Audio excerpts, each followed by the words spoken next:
from Augusta, Georgia, Detroit, Maryland. Shout out Maryland, Sacramento, California. Oh, this is going fast. Fayetteville. I saw South Carolina. You know, I gotta put up South Carolina. I see Brooklyn. Brooklyn is always in the house. Fresno, Kissimmee, Florida.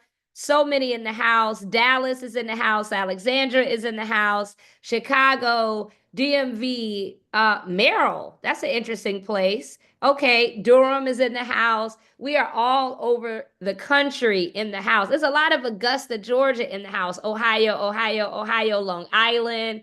All right, I see all the hearts in the chat already. Pittsburgh, I never heard of that. Columbia, South Carolina. Shout out to the University of South Carolina Gamecocks and Don Staley always. So we are still loading up as you all are loading in to this call tonight. Thank you all so much. Pembroke, Florida in the house. Chicago, Aurora, Illinois in the house. I got a friend, Maxine Moffett from Aurora, Illinois. Connecticut is in the house. NCNW, I see you. NCNW is in the house. Shout out to NCNW, your amazing president and CEO of NCNW, the Reverend Siobhan Arline Bradley. I see Chicago again. Boston is in the house. Oh, I see another NCNW in here. Eastern Shore, Charlotte. I can go on and on. I will continue to let you all load in tonight.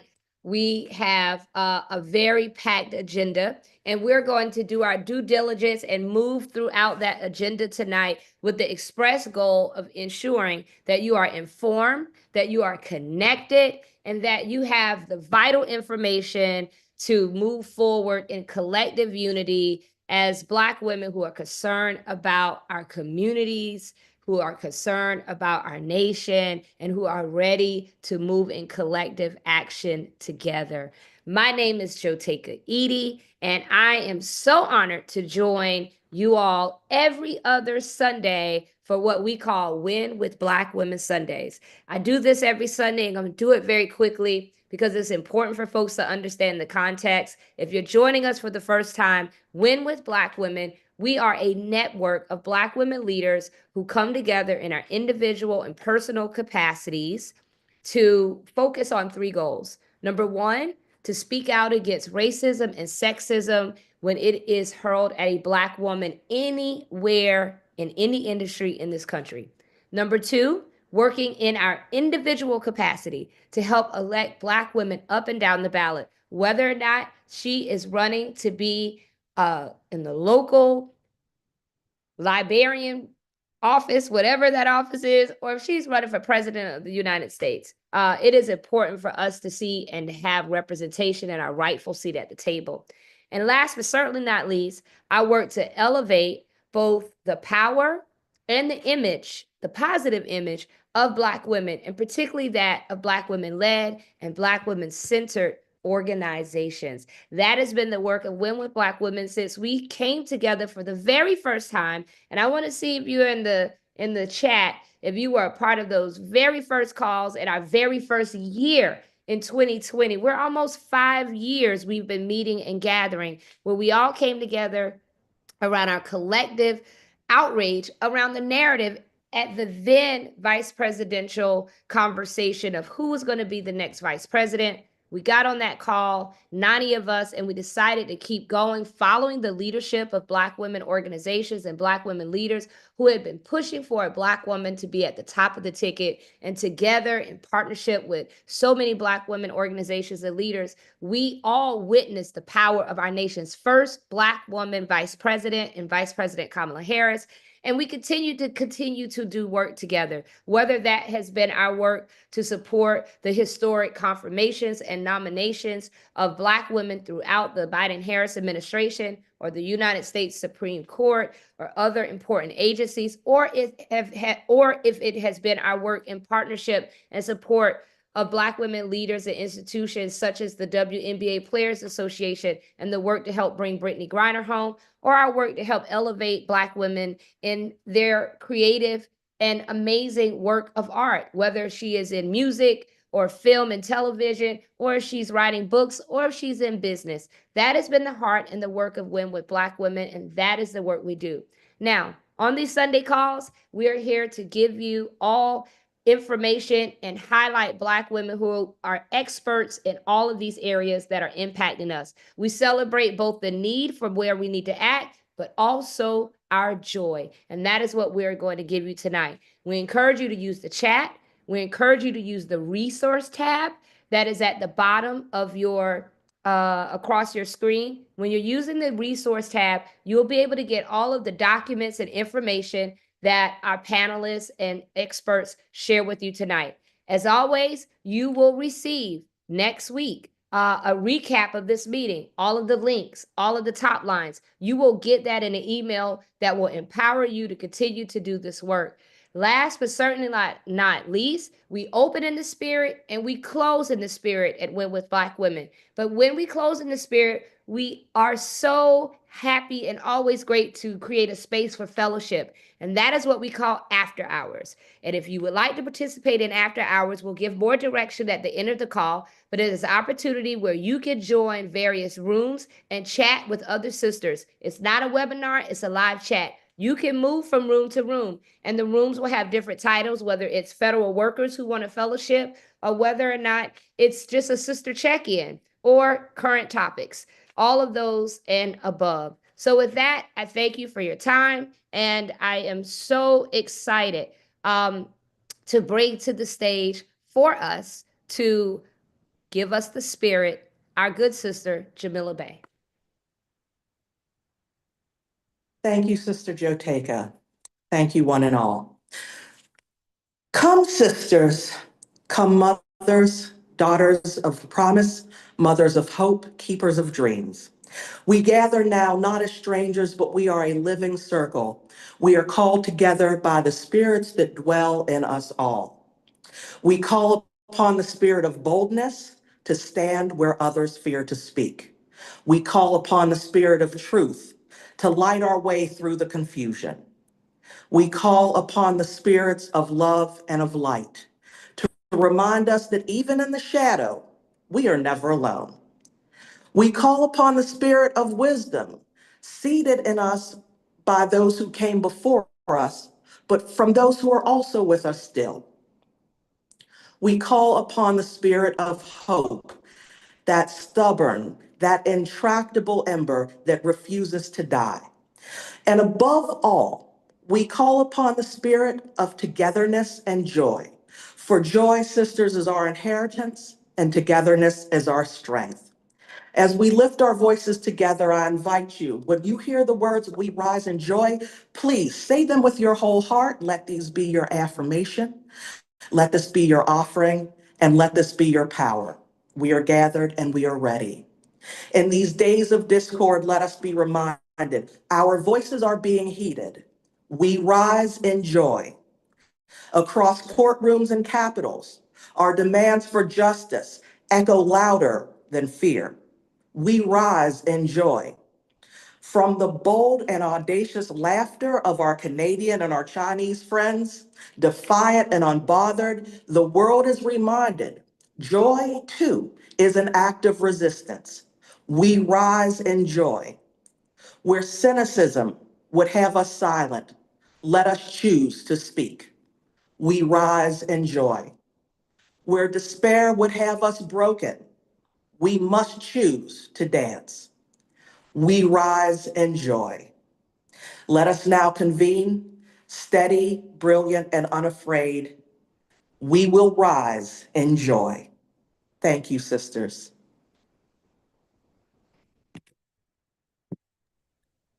Thank you, Sister Jamila. We indeed rise in joy. Sisters, I am sure we have all seen and heard the unfortunate and sad and heartbreaking news of yet another loss to not only this network of Black women, but Black women everywhere in all of America, in the loss and the passing of our dear sister, Secretary Alexis Herman. She was and continues to be an inspiration to us all. And she was a very powerful dear friend to many in this network. And we thought that it would be only fitting to ensure that we created the space and the time to honor her legacy, to honor her contributions to our nation, and to honor her love for sisterhood.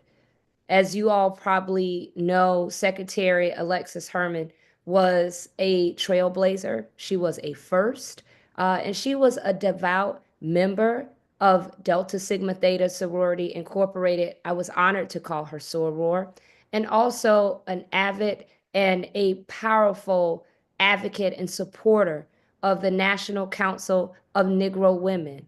She also was a part of other great Black women institutions, and you will see her whether or not it was at Power Rising or the Black Women's Roundtable or all of the work of Black women. She was always there supporting Black women and our sisterhood. And she also was a trailblazer in business. And in many ways, we know that we now have gained an angel in heaven. And we would like to take a moment to honor her in silence and with this video tribute.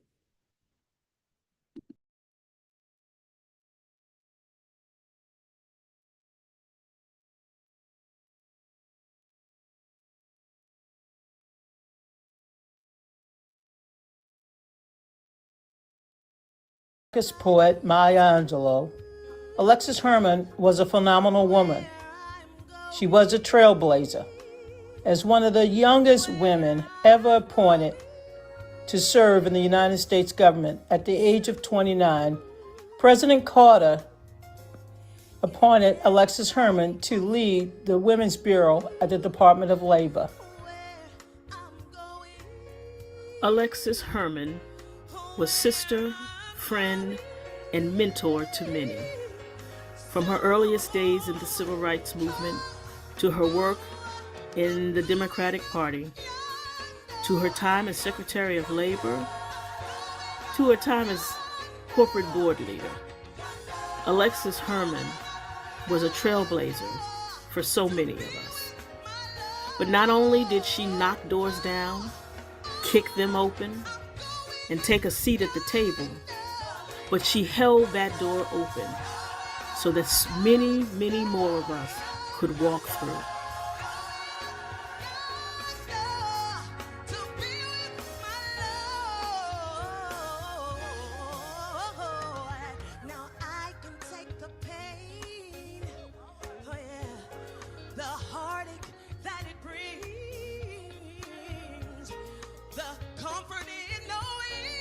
She was a mentor and friend. Alexis was an entrepreneur. She led in corporate boardrooms as well as within the civil rights and women's community. We will miss her strong leadership, her ability to strategize, and yes, her deep love and friendship for the people of this great country. She was an amazing woman, a pioneer, and a woman and a friend that we will all miss dearly.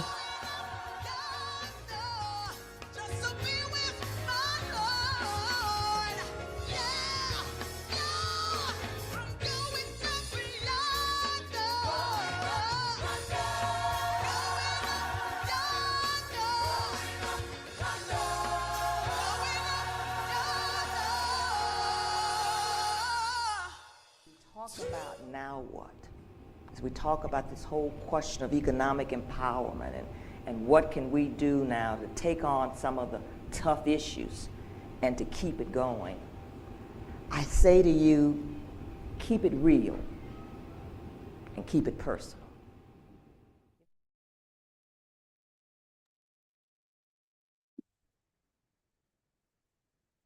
May she rest in eternal power. In this moment, we're going to take a moment for you to reflect in the chat any of your own memories, your own inspiration, how she might have touched you, whether up close and personal or at a distance.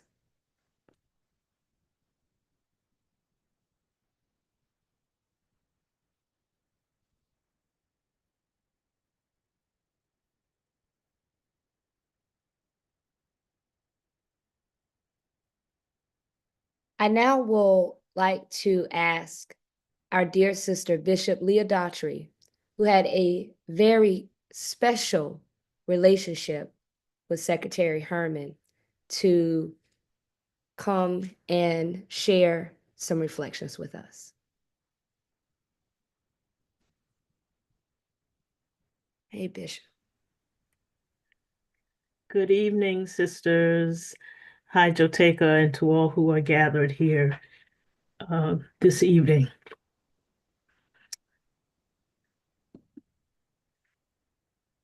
Alexis was my mentor, my friend, my boss for 40 years or so. And she was a woman of great depth and great faith, and it guided everything that she did. From her days in the civil rights movement, you know, her dad was a leader of the civil rights movement in Alabama, and she learned so much from him. And she tells the story, she would tell me the story of how he was beaten by the Klan for registering Black people to vote. And when they came to get him and pulled him out of the car, he pressed a gun into her hand. And he told her, if anybody opens the car door, shoot. And so she stayed in the car as a young girl and watched as the Klan beat her dad for registering people to vote. And that was obviously an indelible memory for her. Um, and as she lived her life in segregated Alabama, Mobile, Alabama, it was her heart and the place that seeded so much into her life. She tried to desegregate or at least challenge the systems in Mobile, Alabama, and she wound up going to parochial school because the Black schools that she was assigned to were insufficient for her education. She started a women's employment program in Alabama that gained the attention of Jimmy Carter, which is how he learned about her and eventually appointed her to be the youngest person ever to serve as director of the Women's Bureau at the U.S. Department of Labor. But the part that people often miss is her entry into politics through the campaigns of the Reverend Jesse Jackson, and in particular, the 1988 presidential campaign, where she served as one of his convention directors. And from that, it's she and Ron Brown worked there together. They went on to the Democratic Party, where Ron became the first Black chair, and she became the first Black chief of staff of the Democratic Party. And a few years later, the first Black woman, first Black person to serve as CEO of the Democratic National Convention, the 1992 convention, which gave us Bill Clinton. And she went on to work in the White House and then, of course, as the Secretary of Labor. And all of the time that she worked there and into the future, she's one of the few of us political people that made the transition from working in democratic partisan politics to going into the corporate world, where she served as on the boards of Coca-Cola and MGM and Entergy and Cummins, Sodexo. She made that transition, but always remembered where she came from. She always remembered Mobile, Alabama. She always remembered going to Xavier in New Orleans. She kept her hand on Black women. And in these corporations, she was known for mentoring new executives, helping Black women to grow in their roles in corporate America, but she stayed connected to the Democratic Party.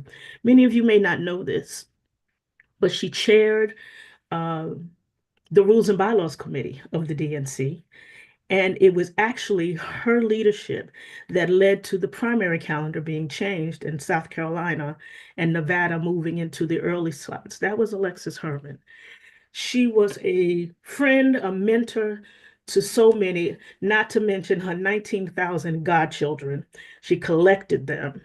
And she was just a big-hearted woman who built family wherever she went.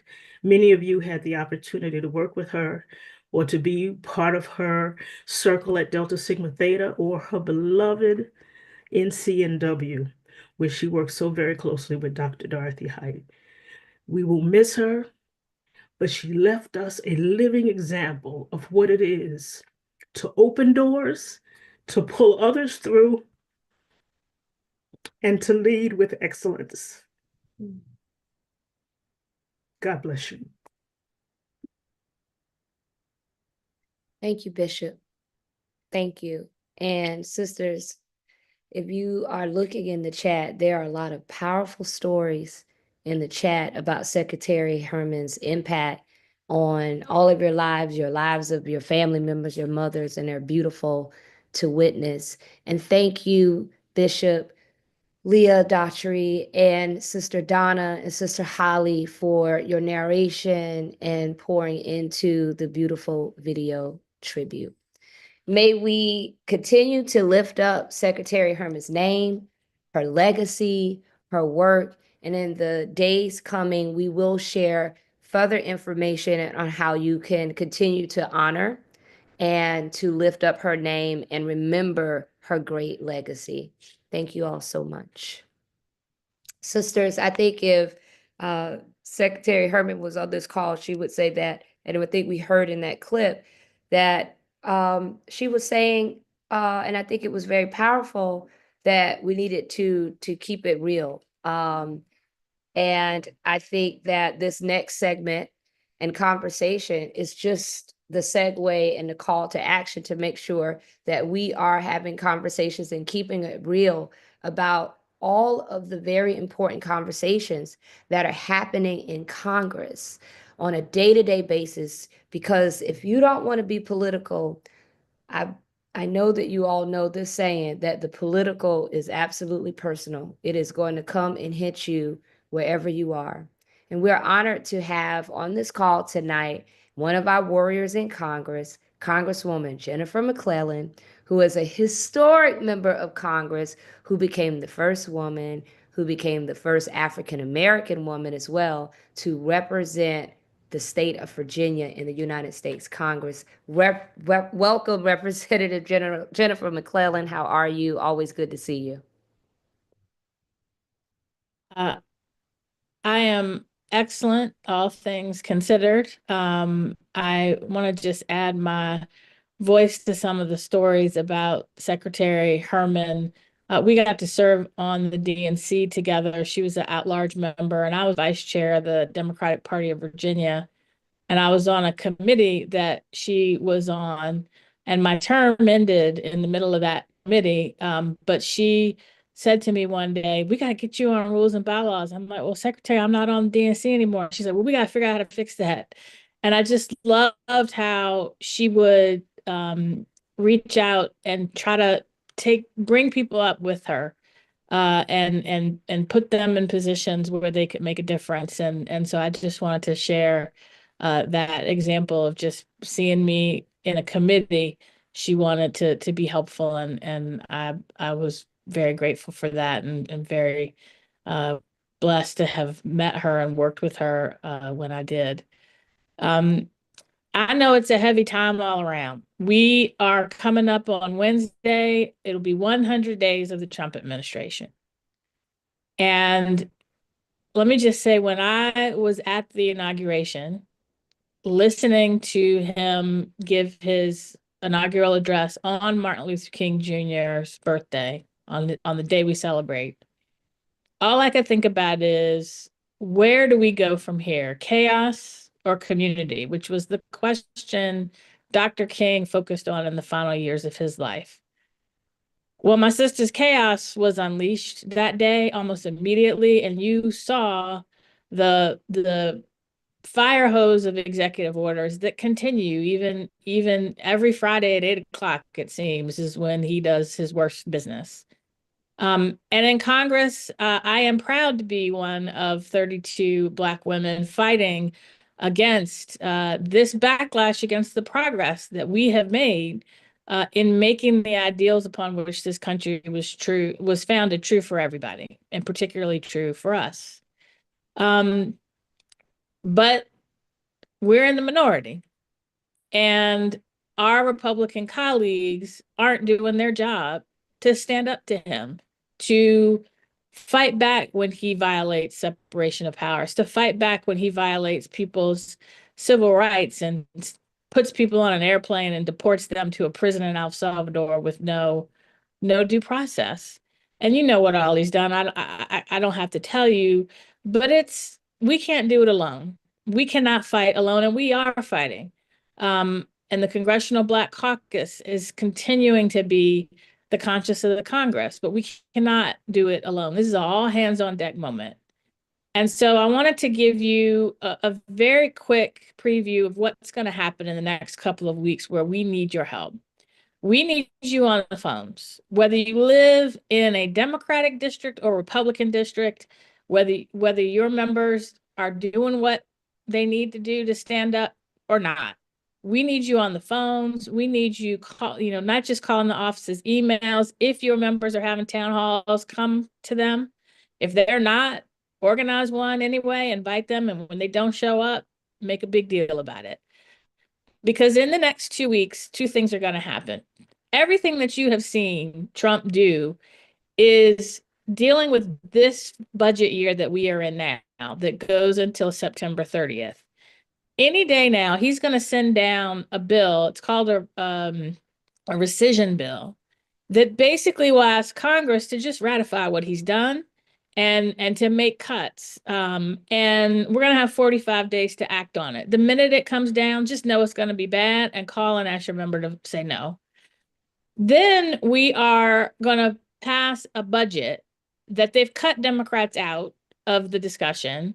And they passed a resolution that said, go find $1.5 trillion in cuts so that they can then raise the debt ceiling $4 trillion more and give tax cuts to billionaires that don't need them at the expense of our healthcare, at the expense of our children. And we are going to get those bills in the next 2 weeks. I sit on the Energy and Commerce Committee. We have been told find $880 billion in cuts. They cannot do that without cutting Medicaid. You've already seen them cutting the National Institutes of Health. And just think about 10 years ago Tuesday, I almost became one of the Black women who were 3 times as likely to die in childbirth as white women when my daughter was born and my placenta ruptured. And I have fought, and Medicaid has been critically important to keeping those deaths from happening. And now they're going to cut it. We've got a Secretary of Health. I mean, don't even get me started on him. But let's just say our lives are at stake. Not only is the progress that we fought for over 2 centuries at risk, our very lives are at risk. And so we need you to call and say, hands off our healthcare, hands off our Social Security, hands off the Department of Education. We demand that all of our members of Congress fight for us and not for Donald Trump and billionaires. And so that's my call to action tonight. And then the last one is please amplify what the Congressional Black Caucus is doing. One of the biggest aha moments for me as I've looked at the data about what happened in the election is, yeah, we have a messaging problem. It's nobody's hearing our message. It's that a majority of people now get their news from social media, TikTok, YouTube, Reddit, and not television. And so we need people to amplify what we're doing, because when you've got a billionaire in charge of one of the social media accounts using algorithms to suppress what we're saying, and that's happening, we need you to help amplify what the Congressional Black Caucus is doing. So please follow every single member, all 62 of us, amplify what we're doing. And then every fly-in day, the first day in the House, it's usually on Mondays, we do what's called a special order hour. I'm anchoring it tomorrow, where we will talk about what the Trump administration is doing on healthcare. Amplify that. And with your help, we will make sure that people know what is happening and the people use their power, which is their voice. Yes, your vote is your power, and they're trying to take that away too. But your voice right now is critically important, but you've got to use it in the next 2 weeks. Congresswoman McClellan, thank you for that. I know we want to be respectful of your time, and we're always so grateful when you join us. You're no stranger to Win with Black Women. You've been here before you were a member of Congress, as a member of Congress, and we're always happy that you're here. You said you raised 2 very important points, that the work of the Congressional Black Caucus, which is a historic in terms of folks should know here that we have the largest number of Black women that have ever served in Congress right now. And along with other members of the Congressional Black Caucus, you said that on Mondays, there is a moment that is an hour where you are speaking truth to power. Where can people tune in? Can they go? Is it on YouTube? Is it on Instagram? How can we see it? How can we find it and amplify it? So the House is live streamed on C-SPAN directly. And then we do, I'm not sure if we live stream it on YouTube, but I know as soon as it is over, we post it on YouTube, and then individual members post it too. I put it on my YouTube page, but if you want to watch it live, you can tune in on C-SPAN. Thank you. And just right before you leave, the last thing, I want to just reiterate and lift up what you said is most important. In the next 2 weeks, we're going to see a lot of very harmful, dangerous legislation moving, one of which is going to attempt to rescind the budget. Another is an attempt that is also looking at all of these cuts, and we know that squarely in the target is Medicaid, which is so vital to our communities, but all communities in America. And so it's so important for everyone to call their member of Congress, whether you live, as you said, in a Democratic district or a Republican district. It does not matter. We have to call all of our members of Congress and say, hands off our budget, hands off of education, hands off of Medicaid, hands off of all the things that they're trying to dismantle. So I wanted to just reiterate that and thank you. How can everyone find you specifically, Congresswoman McClellan, and follow you? So all the socials on my official side, I am at Rep McClellan. On the unofficial side, I'm at Jen with 2 N's, McClellan VA. And you can go to either website, mcclellan.house.gov or jennifermcclellan.com. It'll tell you all of that as well. Well, thank you so much, Congresswoman. It's always good to see you. Thank you for giving us your insights and the important call to action. And sisters, we will make sure that you get all of this information and our report out and all of this opportunity for you to amplify. Thank you all so much. Thank you. Sisters, we are going to keep going right along on our agenda. And I'm sure you all have seen and heard the latest about the recent unwarranted, baseless attacks on ActBlue. Now, for those of you who are not familiar with ActBlue, ActBlue is really a strong bedrock of democracy. ActBlue powers grassroots donors' ability to support and donate to candidates, organizations, and causes. And we here at Win with Black Women, we know firsthand the power of the ActBlue platform. As we remain deeply proud, I know we're all proud. I want you to light it up in the chat because I know you were there. I know you participated. But on July 21st, 2024, when we, with the leadership of our sister Star Jones, raised an historic $1.4 million in 100 minutes in support of Vice President Kamala Harris. Let me see you in the chat. If you donated, look at you. I was a part of that. I was a part of that. Yes, yes, yes, yes, yes. The chat is going up. So we all personally know the power of ActBlue. Yes, I see you all in the chat because that was indeed a powerful act. As a result, though, it didn't stop there. As a result of what we did collectively, we witnessed following that night more than 200 groups from train lovers, the Black men, the white women, the Swifties, and everything in between come together to help raise more than $20 million, all grassroots, everyday people just like us, using the power of the ActBlue platform. That is the power of democracy, and that is the power enabled by ActBlue, which is exactly why we're seeing these baseless, unwarranted attacks by the Trump administration. Before I bring up the president and CEO of ActBlue, who is a sister, a good Black woman who we know and love, let's watch this clip to help set the context.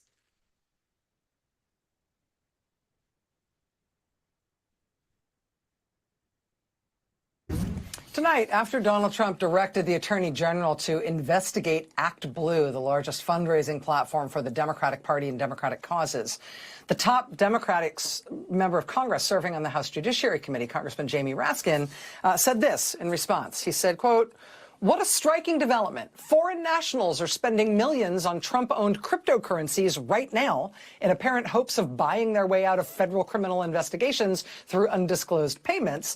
So it's rich indeed for Americans to read now that Trump has launched a big initiative to, quote, crack down on foreign influence in American politics with one purpose: crippling the fundraising platform of his political opponents. Today's presidential decree targeting the campaign infrastructure of the Democratic Party with precisely zero evidence of wrongdoing is the kind of edict you would expect from a power-mad dictator in a banana republic."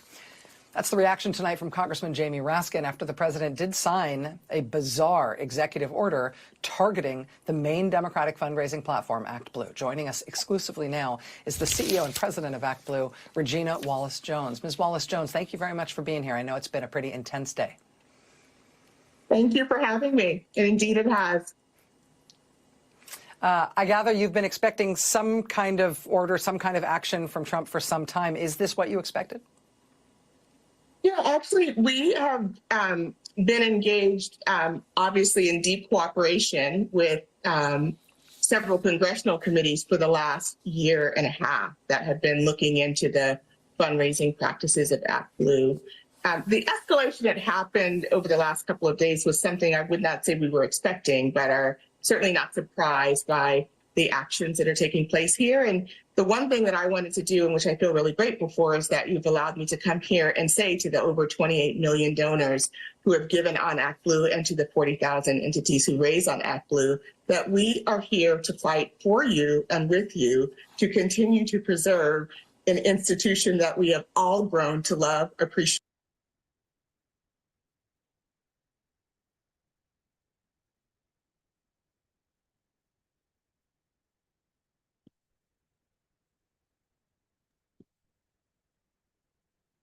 Well, sisters, I know we'll get back to that, but you saw just a clip of the power and setting the context around what is happening and the power around that. Now, it is my distinct honor now to bring up this powerful sister leader who you just saw, the president and CEO of ActBlue. Let me say this, Regina Wallace-Jones, she's not only a brilliant leader, but she's a sister friend to all of us. She's no stranger to Win with Black Women. She's been with us several times, so she's not new to this. She's true to this, y'all. And she's been with us on many occasions, but also ActBlue has graciously supported Win with Black Women's ability to come together. You have often heard me talk about how Win with Black Women is a volunteer network, but there are those that have poured into us, and ActBlue, with the leadership of Regina Wallace-Jones, graciously supported Win with Black Women to allow us to gather for our Toast to the 44,000 event during the Congressional Black Caucus week this past year. I see some of you probably, yep, I can already see some of you in the chat who have been a part of that. And also when we gathered the Unite for America groups, all of those groups that you heard me talk about, the Swifties and the Train Lovers, all of them that were inspired by you, all of you on this call, they were instrumental in allowing us to bring those groups together to celebrate the work that we had done in this country and the momentum that we were building. Now, ActBlue didn't have to do that, and we want to just say thank you to ActBlue, but most importantly, Regina Wallace-Jones, she sees the power and the importance of Black women, not only our ability to come together, but also our ability to lead. And so that's really important. I thought it was really important for us to say that today, that they believe in us. And this sister is a Black woman that is leading in. But beyond that, Regina is a master technologist. She's an advocate. She's a former elected official. And most importantly, she is a sister. And she's a sister. And I'm also proud to call her soror, and she's a proud member of Delta Sigma Theta Sorority Incorporated. But beyond that, this sister is a part of so many groups in SACA, Power Rising, Black Women's Roundtable, Higher Heights. She powers it all. So please let us welcome our sister, President and CEO of ActBlue, Regina Wallace Jones. Well, wow, what a gracious introduction. And, at times we hear ourselves being introduced by others. I always have to say, who is it that she's talking about? But to my sister, to my friend, thank you so much. And to the entire community of Win with Black Women, thank you for receiving me here, not for the first time, but for the third time. The first time that I was here to talk about recruitment of donors of color. And then I gave you a bit of an introduction on what ActBlue was for those who were not familiar with it, and disclosed at that point that we do most of our work in service to powering the election of Democrats and progressives.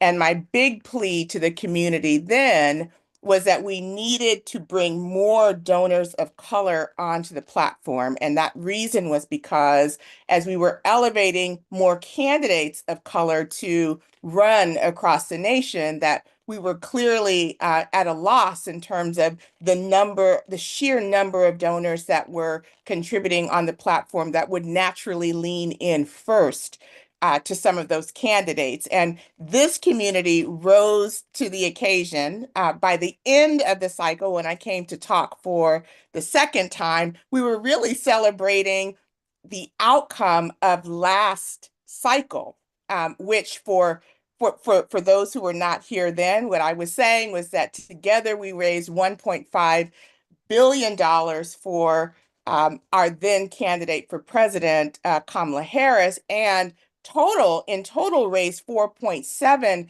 billion for all candidates and causes across the nation. And in addition to that, we recruited 1.5 million new donors of color onto the platform. So we were celebrating in full celebration mode in December when I was here last time.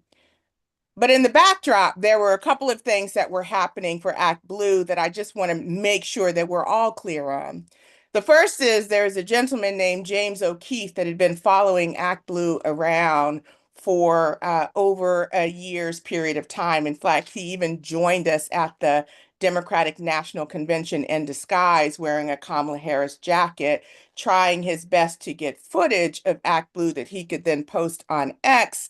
And as he was posting this commentary on X, effectively, he was calling us a fraud shop, a laundering shop, all kinds of things. He's a very, very well-known excuse my language, right-wing activist, organizer, et cetera, and had been escorted out of his organization for bad practices, but makes his money effectively by creating content on X to talk about things that the right wing wants to talk about. So he started.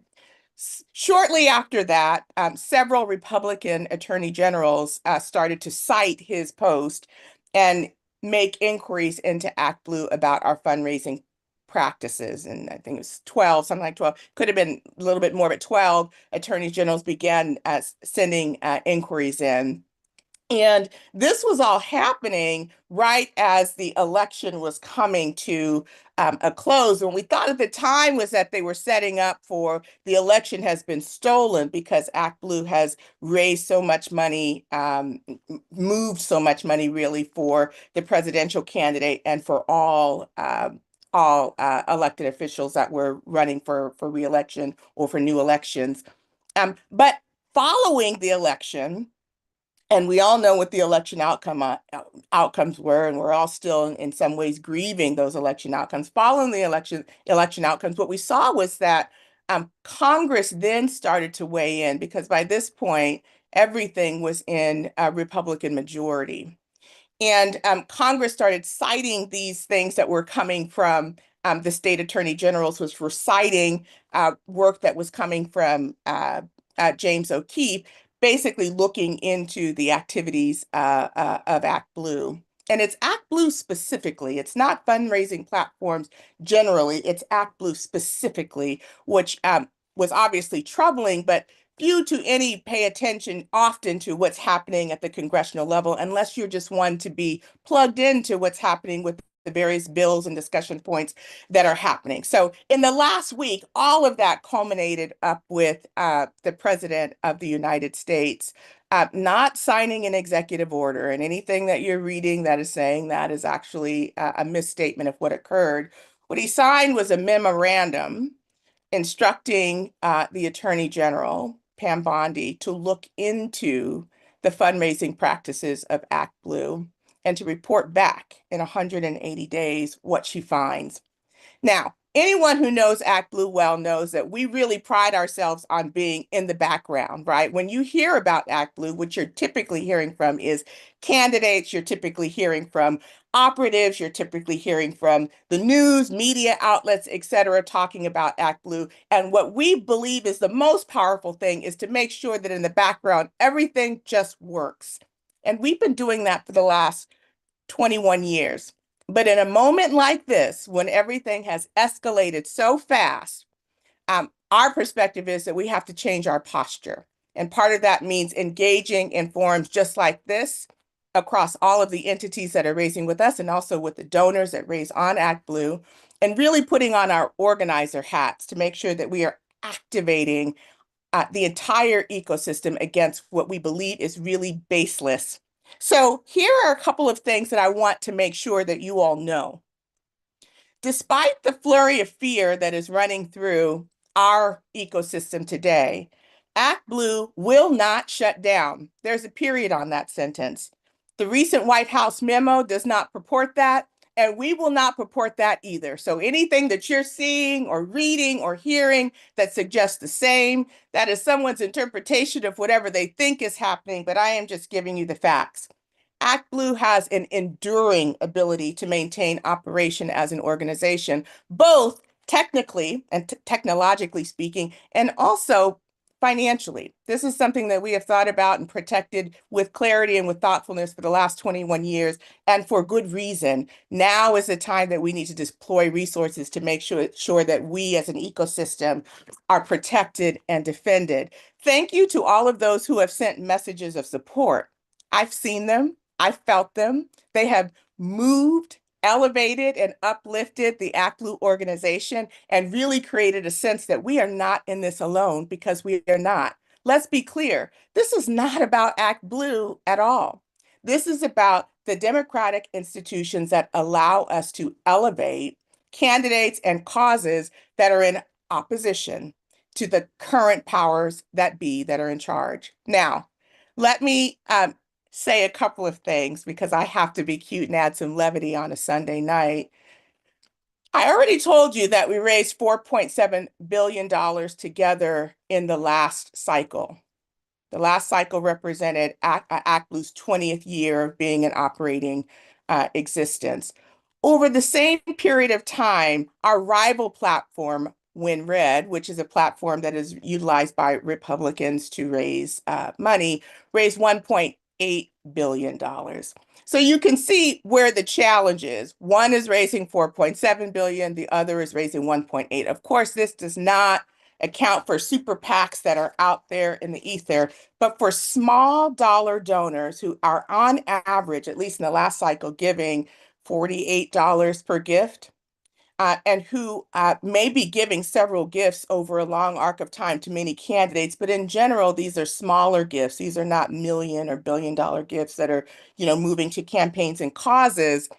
For that kind of engine to work, you have to do it over time and build it up with care. WinRed has existed for 6 years.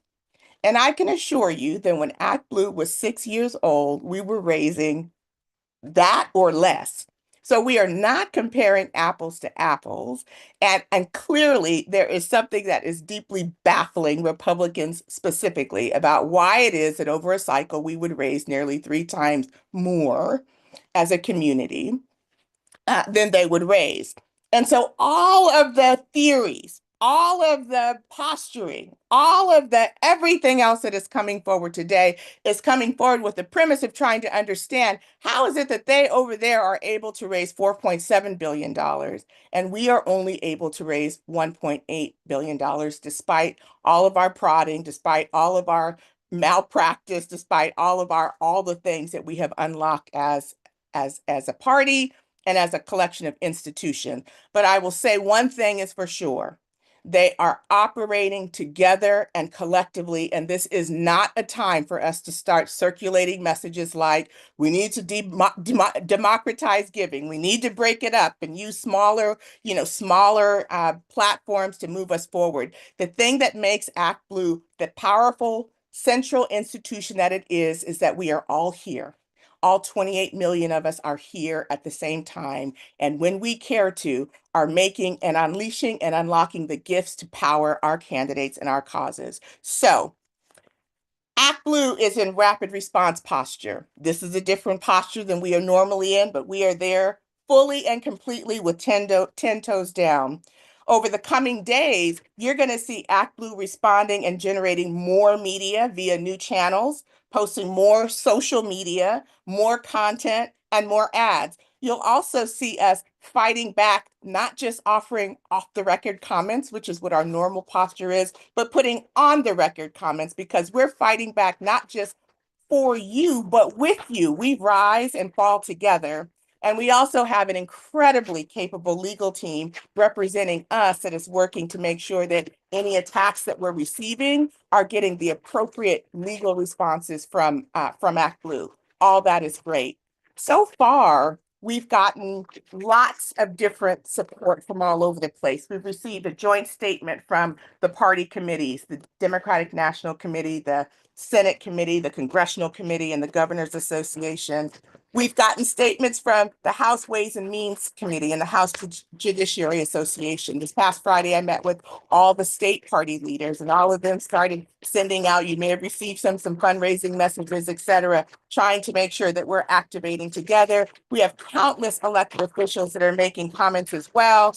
And in particular, this past Thursday, I also hosted a call with 1,000 friends and partners of ActBlue to make sure that we were activating together, which is why you're starting to see way more on social media, way more messages about I'm standing with ActBlue. But this community is mine. It's mine because I'm with you and you're with me in a way that is way different than any other entity that is raising on ActBlue. And so I wanted to make sure that you heard the details from me, that you heard my heartfelt plea to make sure that you join me and us in this work, and to make sure that you hear me say loud and clear that following this call, we have talking points that will be sent out to all of you who have joined, along with a letter that we have written that you can share no matter where you are with your members of Congress, both in the House and Senate, and whomever you would like to make sure hears from you about the asymmetry in how they are trying to look at fundraising, and to raise the point about why, right? I'm also asking that you take some of the graphics that we've created and make some social media posts. If you are a content creator, get out there and create some content in every way that you can. We need to make an echo chamber of clapback to make sure that they know that we are loud and we are strong and we are united in this. And now, here's the thing. When you do distributed organizing, there's always room to get off message. So the one thing that I ask is that we stay on message. President Trump and Republicans are not attacking ActBlue because it is being run by a Black woman for the first time ever in the history of ActBlue. I'm also the first engineer that's ever run ActBlue. I'm the first Californian that's ever run ActBlue. I'm the first elected official that has ever run ActBlue. I'm the first Stanford alum that's ever run ActBlue, and none of that matters. The reason why the administration is attacking ActBlue is because it is effective. And I appreciate the acknowledgement of efficacy. That's an important thing. But again, we've been in business for 21 years. They've been in business for 6. They didn't have to investigate us to ask for some fundraising tips. We might have offered them freely if they had just asked. That said, stay on message with me. We are fighting back against those who want to silence democracy and those who want to silence opposition. And I know that this community, better than any community, knows what that means knows what that is. And lucky for us that in this moment, ActBlue is being run by a Black woman. Thank you so much for locking arms with me. Thank you so much for hearing me. Thank you so much for being with me, because I know that when you are with me, we will do this together. Well, there's not much to say except, sisters, you heard it. It is time for us to act. And I know there are many of you that are out there, that lead organizations that have raised on ActBlue. Please, we will send you those talking points, but put your statements out and we will make sure that we are posting. We know how to do that very well.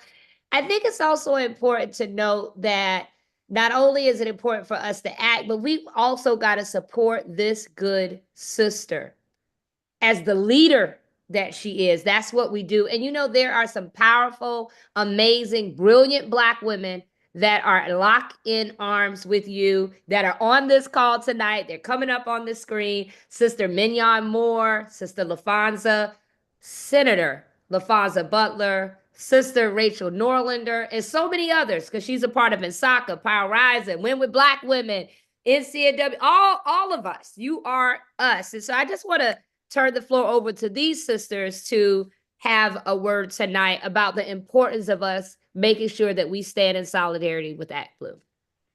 I'll yield to you, Senator. Thank you so much, Shoteka. Sisters, can we just take a minute and just clap our hands, stomp our feet, raise all of the roofs for Regina Wallace-Jones. It is to be standing behind wherever she tells me to be in this moment, because she is the leader that we need at ActBlue. Reminded us all of her greatness, and I think provided some real reassurance of the leadership that is being provided at the strongest grassroots fundraising organization in history of electoral politics, period. As she noted, the amount of money that has been raised, the millions of individual contributors that have passed their dollars through ActBlue is unprecedented. And it is on us to help make sure it remains that way. This Trump memorandum, executive order, opinion of the day is just that, his opinion. It will only be effective using the strongest tool that we have. And they can accuse us of a lot of things, but they can't accuse us of being a fool. We are going to continue to use ActBlue to demonstrate the power not only of Black women, but of everyday people who deserve and demand their voice heard in democracy. The only way that ActBlue becomes ineffective is that if we get scared. And I know, being on this call, having been on this call for years now, this is not the group that runs scared.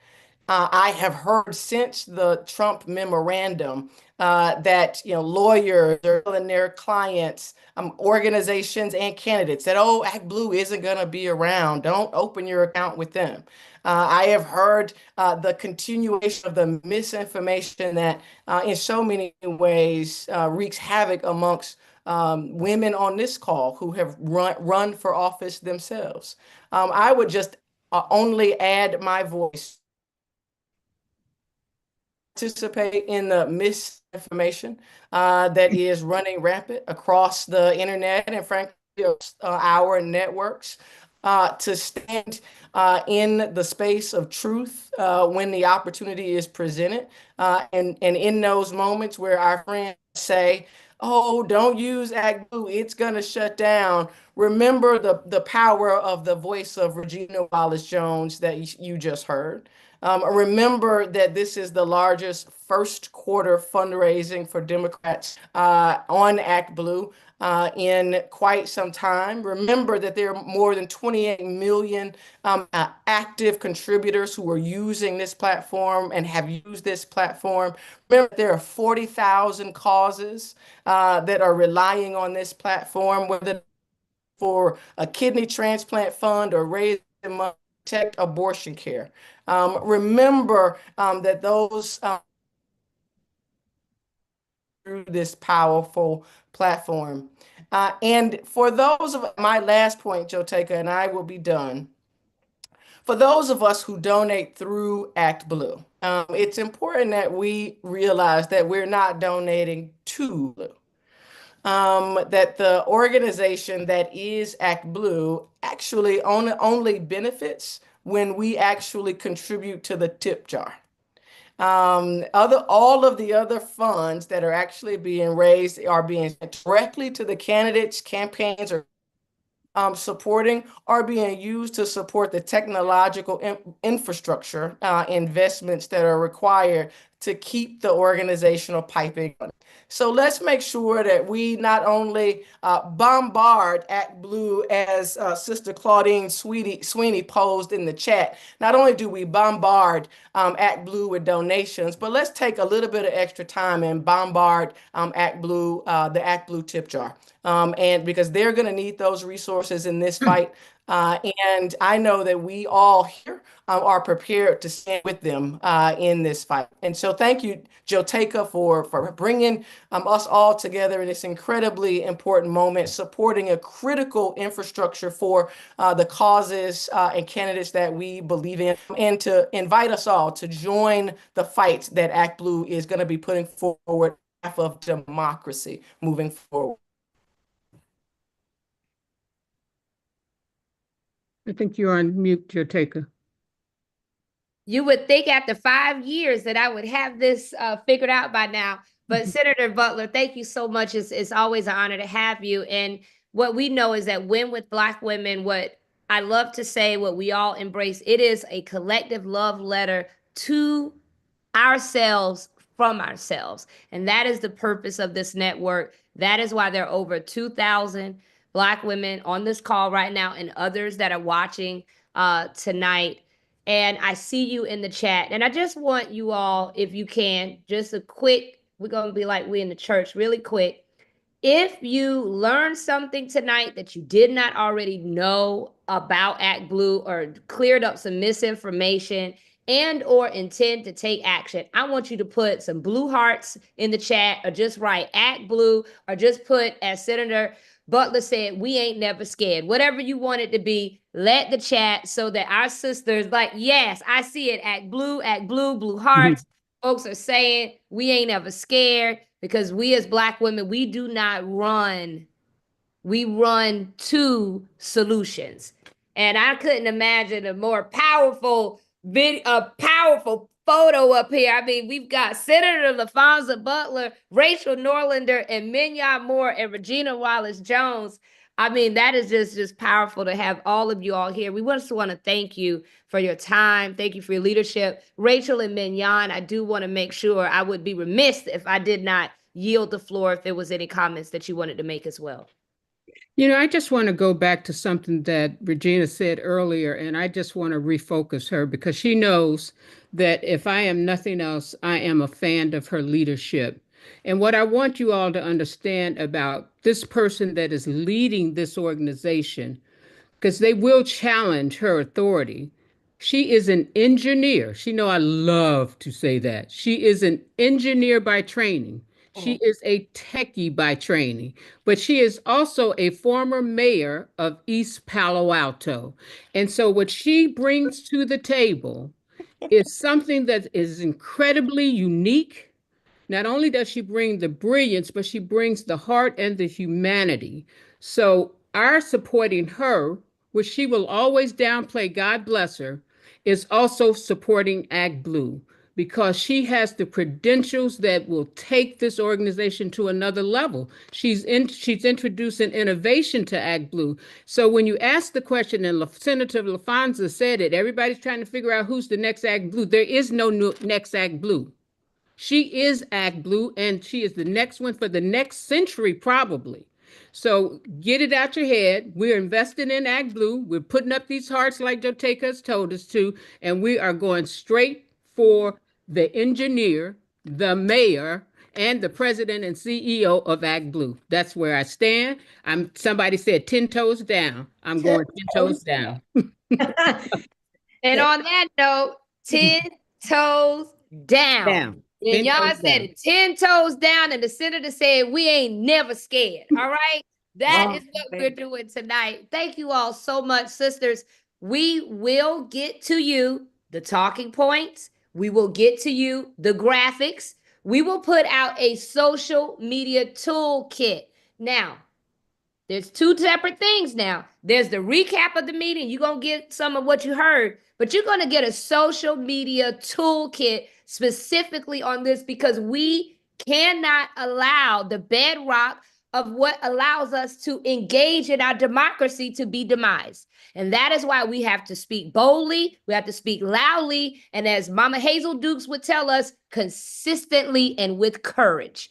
And loud from my chest. And that is what we intend to do. We thank you so much. We stand with you. Thank you for empowering us. Thank you for allowing us here at Win with Black Women to have the platform, to be able to do what we did, to help to usher in something historic, to change the narrative about what they could say, what Black women could do. We could not have done that without the platform that you are leading, and it would not have spurred the even more 200 organizations that follow all of the Black women on this call. So thank you, and we will stand with you. And thank you for always standing with us. Thank you all so much, sisters. Well, we're going to keep going right on this agenda, because I am going to talk about the fact that we want to make sure that we're getting the record straight. Now, we heard Sister Regina Wallace-Jones say that it was not an executive order.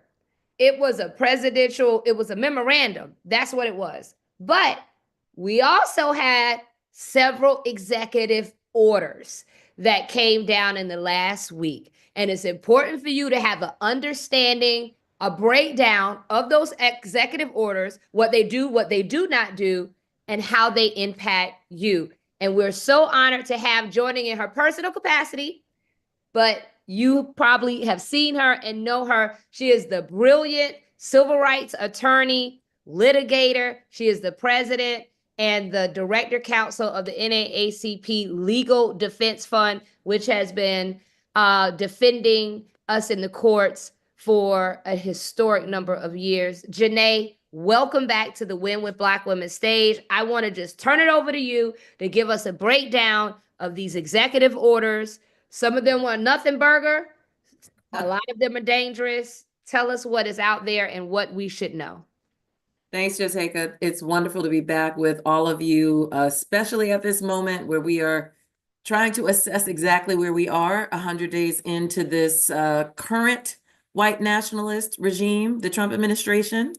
But I also think we need to remember we are also 400 plus years into this defiant journey of resilience and survival on the shores of this land. So everyone's going to be talking about 100 days, but we need to look at this in the broader scope of 400 years, because the 100 days can certainly make you feel a little besieged. And part of what I want to do tonight is just talk about 3 of the orders that were issued last week. He issued 7, and these are 7 that top off 130 that he's issued in fewer than 100 days in office. So a total of 137. That's a record-breaking number of executive orders. But many, if not most of them, are unlawful as a whole, or at least in part.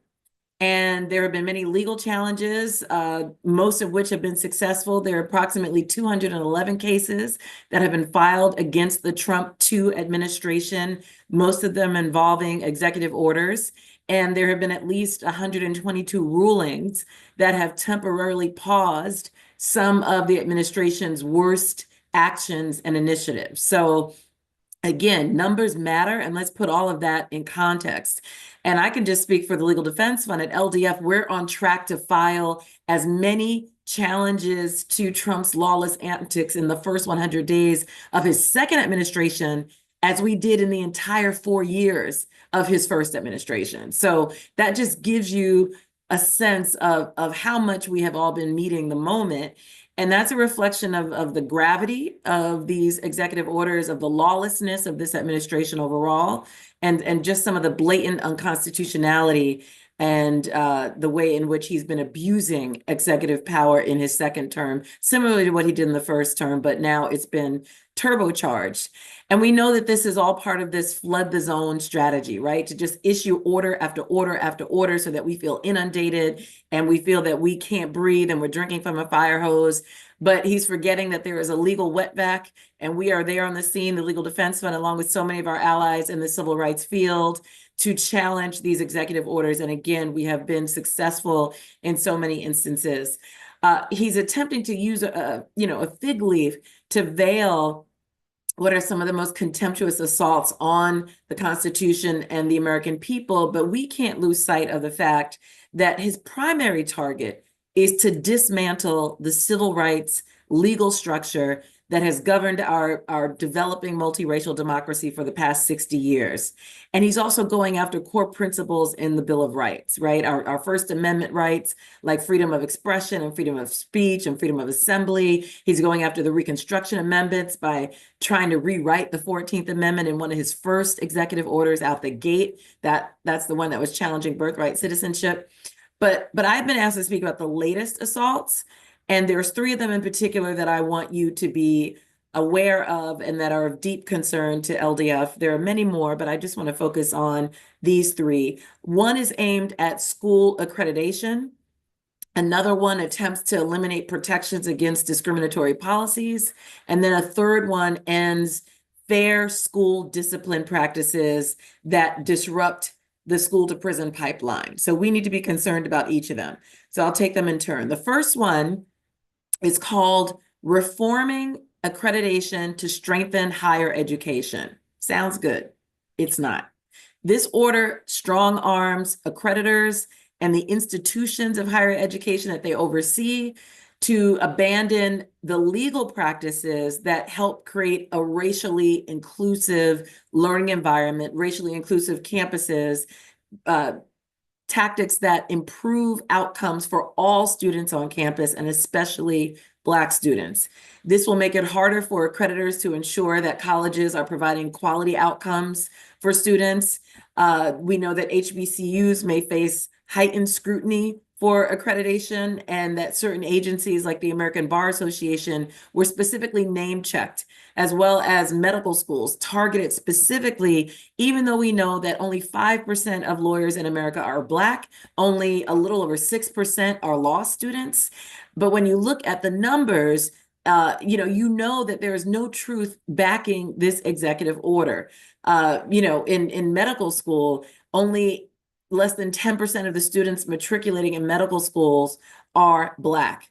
And we only represent a fraction of medical school applicants. So this idea that diversity, equity, inclusion, and accessibility are somehow skewing admissions rates and are somehow discriminatory against other groups, not borne out by facts and numbers. I know we all know that, but we need to be saying that when people say, well, what's wrong with making accreditation stronger? What's wrong with making it more rigorous for our schools? It is not necessary. There are many ways we can improve our education system. There are many ways in which our higher education system can be even better and even stronger, even though it is still the envy of the world. There are ways it can be more inclusive. This accreditation attack is not one of them. I should also note, this is a little aside, but it's important for us, especially as Black women, to understand that there was another executive order, again, with a lovely title, the executive order to promote excellence and innovation at historically Black colleges and universities. We even saw some of our HBCUs come out and say, this was lovely. This is a great step by the president, in different words. I'm telling you right now, none of that undoes what this president and his administration is trying to do to dismantle public education, to make it harder for us to enter higher education, and to assert this overall attack on the civil rights infrastructure. What that HBCU order executive order does, it is basically just a symbolic act that says that the longstanding bipartisan presidential initiative for HBCUs, which was inspired by President Carter, by the way, and then codified by President Bush, that it's going to be rehoused in the White House rather than the Department of Education. Anything going into the White House should be a concern. But of course, we know that our U.S. Department of Education is not a strong agency either and is controlled by the White House. So it's probably a wash. But at the end of the day, it doesn't do much.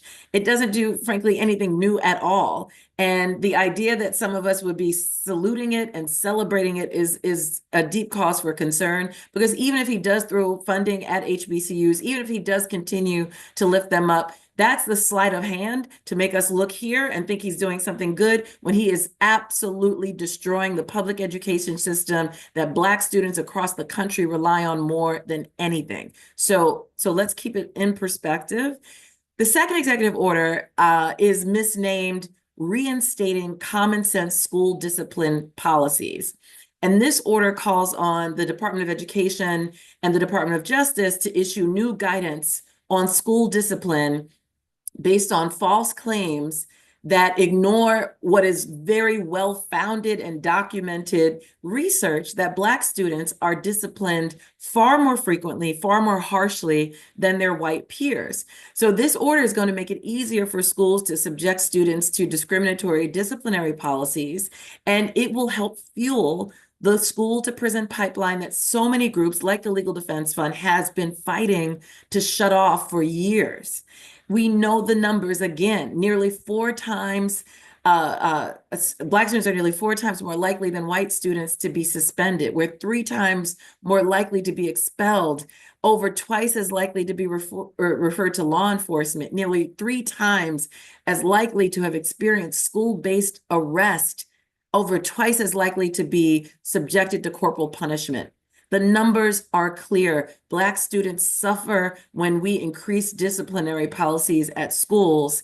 And instead of addressing that disparity, he is suggesting that we take some of the fairness out of the reform efforts that we fought for so long and make discipline even more unequal.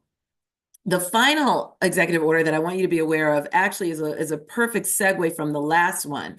I talked about disparities and inequality and the way in which even a neutral disciplinary policy can be implemented in a way that is so harmful to a particular group of students, like Black students.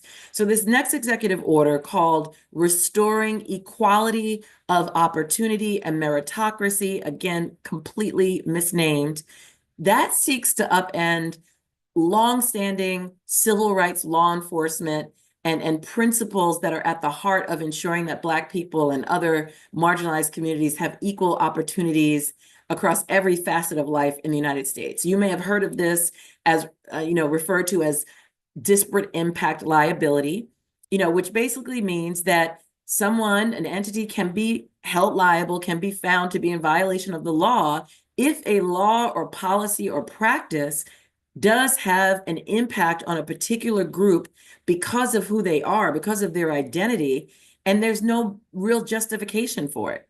That could mask intentional discrimination, or it may be that it isn't intentional at all, but it still is discriminatory. And we don't want that in our society. We don't want certain groups bearing the burden of certain policies more than others when it's not needed. So this order will make it easier for employers, schools, lenders, landlords, and countless others to discriminate. And I've been talking about this in the media as a ban on interrogating inequality. We should be able to interrogate inequality. When we see inequality, we need to understand it. We need to make sure it's justified. We will no longer be able to question the policies and processes that lead to harmful consequences for specific groups of people, for Black people, and not ensure that, this is not, as I said, intentional or based on some other nefarious reason if we can't look at the disparate impact, the disproportionate harm that happens to certain groups and certain people.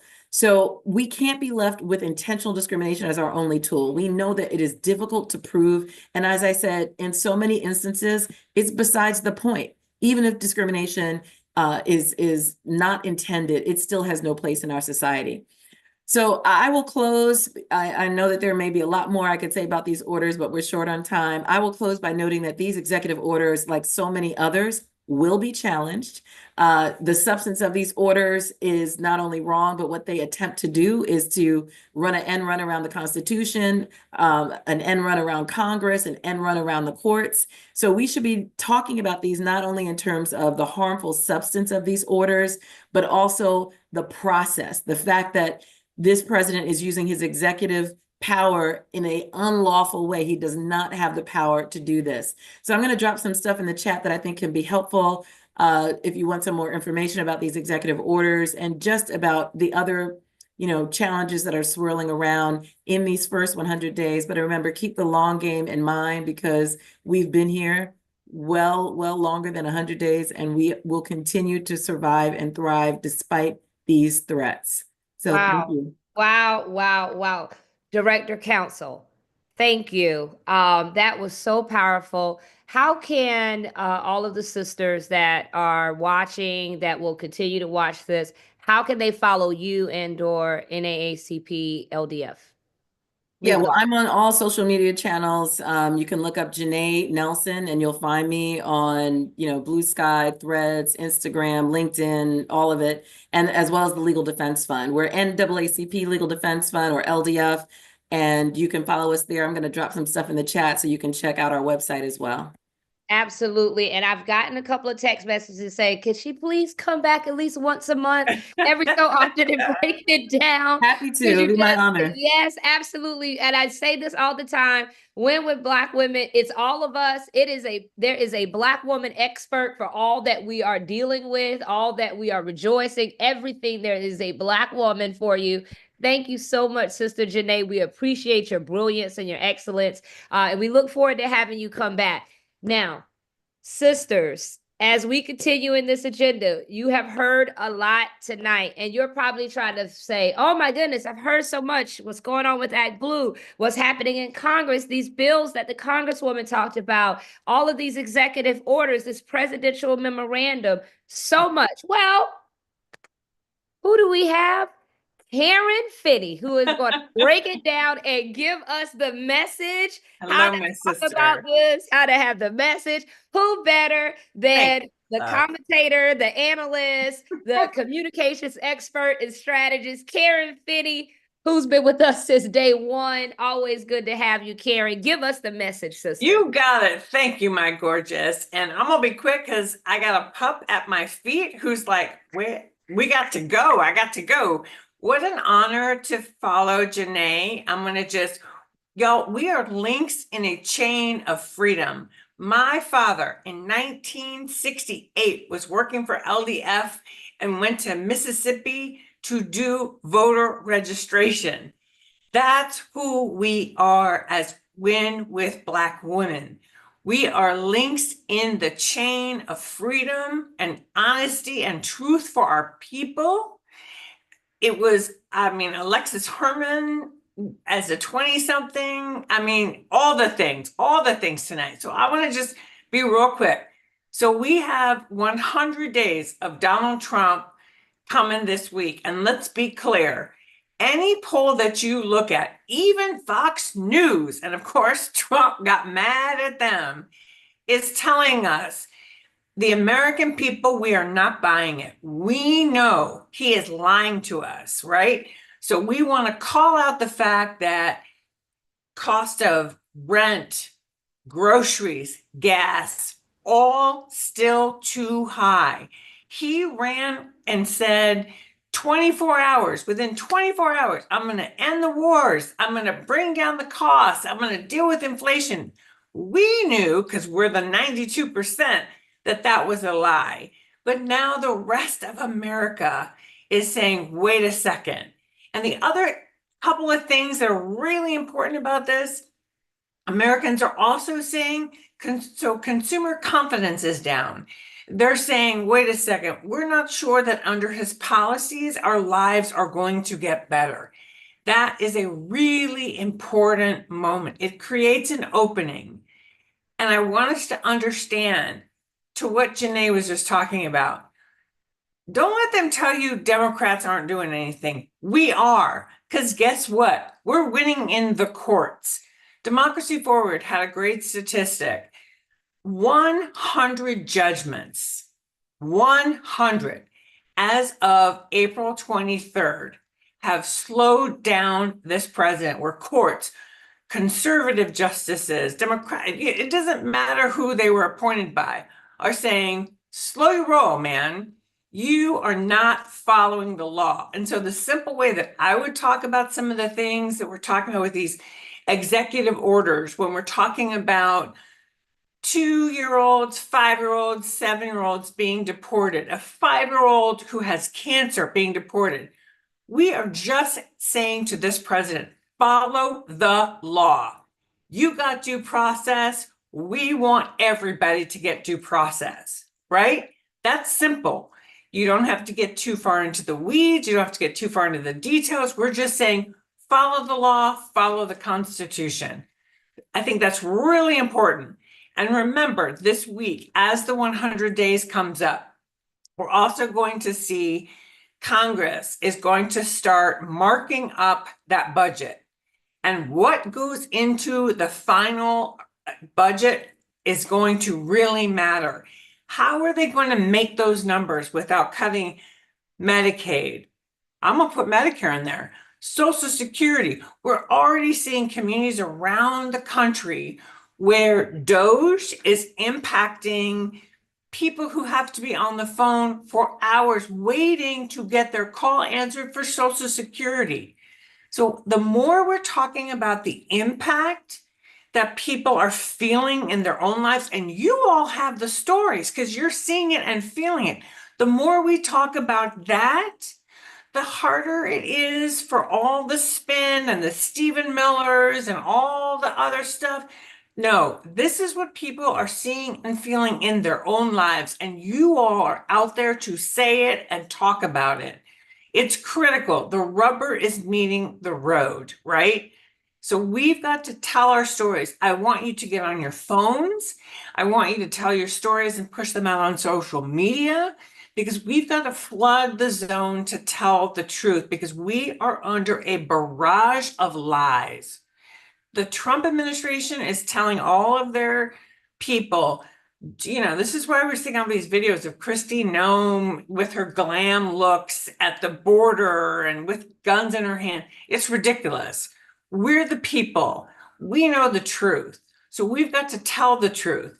The other thing I want us to remember that's so important about what we talk about, we're actually, the Democratic Party, the progressive movement, you call it what you want, is not just what's happening in Washington. We have mayors, governors, attorneys general, progressive organizations, civil rights organizations who are filing lawsuits, and they are winning. They are slowing this president down. We are using the levers of our democracy and our government to say, we are going to hold you accountable to follow the law. And I want us to not take the bait on these, you know, these talking points that say we're in disarray, we're not winning, we're not, whatever. We are doing what we can. People are, hell, let me tell you what, my white uncle, who is 78 years old, has been twice to a rally, the first time in his whole life. So people are getting out there, and that is the right thing to do. And that brings me to another narrative I want us to talk about. This idea that somehow Black women and Black folks aren't out there like working hard. Of course we are, because we always are. But it's good to see other folks joining us in this moment to say, wait a second, this isn't right. What we're seeing is not right. So again, with this 100 days, I want you to take a look. There's a lot of polls out there, and what's really critical, from Fox News to ABC, NBC, CNN, you name it. Americans are saying, wait a second, we're not buying this. We're not happy about the direction of the country. We're not sure we trust what Trump is doing. The current president, I should say, for those who are C3.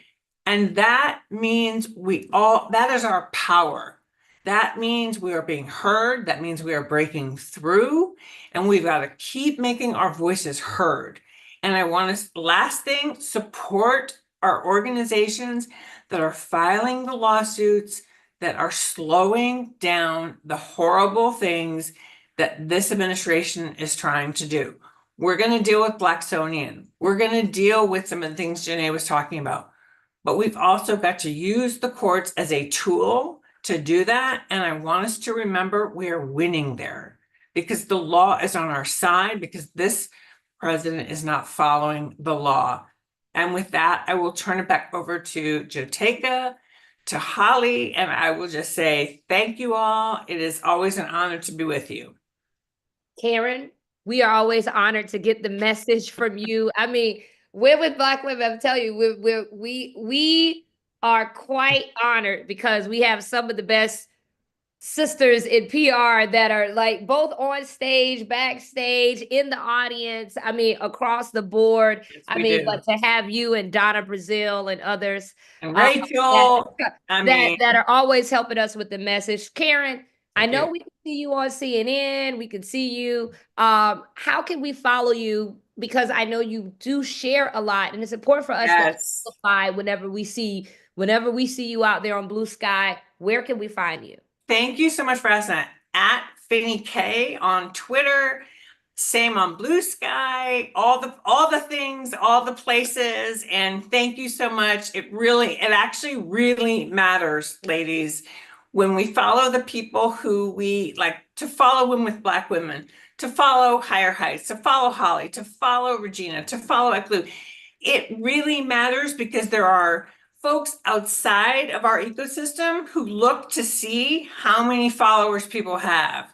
So it actually really matters. So I thank you so much for asking that question. And Joteka, thank you for leading us. Thank you so much, Sister Karen. So everybody, help Karen out by dropping in the chat her handles. I know you sisters, you all are all resourceful. So I know y'all gonna put her handle in there and keep dropping it. And make sure you go give her a follow. There are over 2,000 of us. Hopefully by the end of tonight, she'll have 100 more followers because she's really putting out really important messages. Now, sisters, we're going to keep going on this agenda. I know when I start, I be circling that plane, talking about what went with Black women, the history, the narrative. But the thing is always important for me, for folks to really understand who we are, and why we gather. And I always talk about those 3 points, number 1, number 2, and number 3, speaking out against racism, helping to get Black women elected into office. But number 3 is our work to uplift the collective image and power of Black women, and that of Black women centered in Black women-led organizations. And that is why it's so important for us every week to make sure that you are hearing our sister organization spotlight, where we are spotlighting the incredible work and leadership of Black women-led and Black women-centered organization. And I am so honored to bring up another day one. I was actually doing some research last week, and I went back and found the very first email that was sent in August of 2020. And I reached out to some of the women who were on that email, and this sister was a part of that email and that very first call. Our good sister, Glenda Carr, who is the president of Higher Heights, the political home for Black women. Thank you, Joteka. And when you talk about day ones, this sisterhood of Black women who organize every day, every Sunday, every morning, Joteka, we talk literally, we either talk every day, our text thread text all day, all night, and then we do business. And so we email each other. And so appreciate, that sisterhood that is here for service, but also that sisterhood who supports us, for us to be able to do all we can outwardly facing, because they're sowing into our spirits and our minds and our bodies. And so happy to join. everyone tonight. I'm Glenda Carr, co-founder of Higher Heights for America. I think what's so powerful about the collective of Black women is that we find joy, we take action, and we are informed. And so this gathering is a powerhouse. Win with Black Women is a powerhouse that connects us across the country, and perhaps for those who are across the globe, that the power of everyday women will continue to be the democracy defenders that we've been. That is what Higher Heights started as. Kimberly Peeler Allen, the other co-founder of Higher Heights, and I sat down over a decade ago in a Brooklyn cafe, two friends venting about the 2010 election cycle. And during that cup of coffee, we wrote the words Higher Heights down. We wanted to be aspirational about what the possibilities of Black women's political power would look like with the investment. And we started Higher Heights for America, the political home for Black women, a place for Black women to be informed, engaged, and to take action, for us to invest in Black women's political leadership and political power. With just 10 years, the acceleration of Black women's political power and leadership by the numbers is unmatched. And so wanted to join today and talk about a little bit about the work that Higher Heights will be springing forward this spring. And one is releasing our report, The Status of Black Women in Politics. It's a report that we've been doing with the Center for American Women in Politics since 2014. And what this latest report will show is the acceleration of our political leadership, and certainly lessons learned about what's next to support Black women's political leadership from the voting booth to elected office. So in 2014, there was just one Black woman serving as a mayor of a top 100 city. We entered 2025 with 8. In 24, there was only 2 women serving in statewide office. We now have 10. Our state legislatures have seen an incremental growth of Black women state legislators, many who are on this call tonight. 241 in 2014, we now have 399. What's powerful about the state legislators across this country is they're part of the pipeline. It is how we have Representative Jennifer McClellan, a fearless leader in her House of Delegates, who took that leadership and ran for higher office. In 2013, as the representative said, 2014, there were just 18 Black women serving in Congress. We now have 31, including last year sending 2 Black women to the Senate serving for the first time, Angela Osbrooks and Lisa Blount Rochester. In our country's history, we've only had 5 Black women in the U.S. Senate. And what we've seen over the last week, we are going to see more Black women running for offices as we see open seats start to, because of retirement, or other circumstances, our women are ready to run for higher office. And finally, as you know, we helped to elect Kamala Harris and then helped to run a historic 107-day campaign. Just last week, we sent another Black woman to serve as a mayor for top 100 cities, our very own former Congresswoman Barbara Lee, who is now the mayor-elect of Oakland. And so there's a lot of work to do. I know many of those on this call may be trying not to hear an answer to call for service, are actively considering running for office.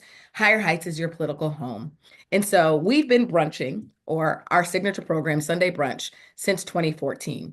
It is our programming that is centered around providing Black women a space to be informed, engaged, to take action. We are online with our Sunday Brunch live stream series. We are launching our training series this year through our Sunday Brunch programming. And so if you are thinking about running for office, hesitant to run for office, want to use your political voice, and want to be in community with amazing trainers who look like you, who come from our lived experiences, join our Sunday Brunch series.